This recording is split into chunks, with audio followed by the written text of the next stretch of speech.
جیسا کہ ہم سب جانتے ہیں کہ ذوالحج اپنے اختتام کو پہنچ رہا ہے اور محرم کا آغاز ہوا ہی چاہتا ہے۔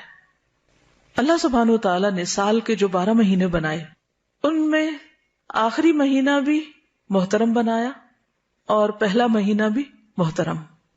قرآن مجید میں اللہ سبحانہ وتعالی نے مہینوں کی تعداد خود بتا دی۔ سورۃ التوبہ آیت 36 میں فرمایا ان عدۃ الشہور عند اللہ 12 شہرا فی کتاب اللہ یوم خلق السماوات والارض منها 4 حرم، بے شک مہینوں کی تعداد اللہ کے نزدیک جس دن سے اس نے آسمانوں اور زمین کو پیدا کیا اللہ کی کتاب میں 12 مہینے ہیں۔ یعنی 12 مہینے کا کانسیپٹ انسانی نہیں رحمانی ہے، یعنی اللہ کی طرف سے ہے۔ ان میں سے 4 حرمت والے ہیں، محترم ہیں، اور سال کا پہلا مہینہ محرم بھی انہی حرام مہینوں میں سے ہے۔ حدیث میں ان 4 مہینوں کی تفصیل مزید پتہ چلتی ہے۔ بخاری کی روایت میں آتا ہے کہ سال کے 12 مہینے ہیں جن میں 4 حرمت والے ہیں، 3 لگاتار ذی القعدہ، ذی الحجہ، محرم، اور رجب جو جمادی الاخر اور شعبان کے درمیان ہے۔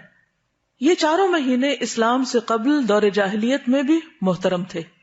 ان میں سے 3 مہینوں میں حج کے قافلے جاتے اور آتے تھے، یعنی ذی القعدہ، ذی الحج اور محرم میں حج کے لیے جاتے اور واپس آتے، اور چوتھے مہینے رجب کو انہوں نے عمرے کے لیے خاص کر رکھا تھا۔ ان مہینوں میں جنگ و جدل بند کر دی جاتی تھی اور ہر طرف امن کی ضمانت ہوتی تھی۔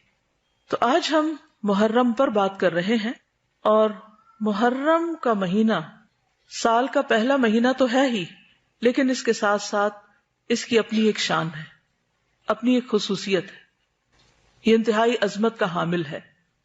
یہ عظمت اس کے نام سے ہی واضح ہے، یعنی اس کی حرمت کی وجہ سے اس کا نام محرم رکھا گیا ہے۔ اور محرم کا لفظی معنی ہوتا ہے ممنوع، مقدس، حرام کیا گیا، عظمت والا، لائق احترام۔ یہ محرم کے معنی ہے کہ یہ مقدس مہینہ ہے، عظمت والا ہے، قابل احترام مہینہ ہے۔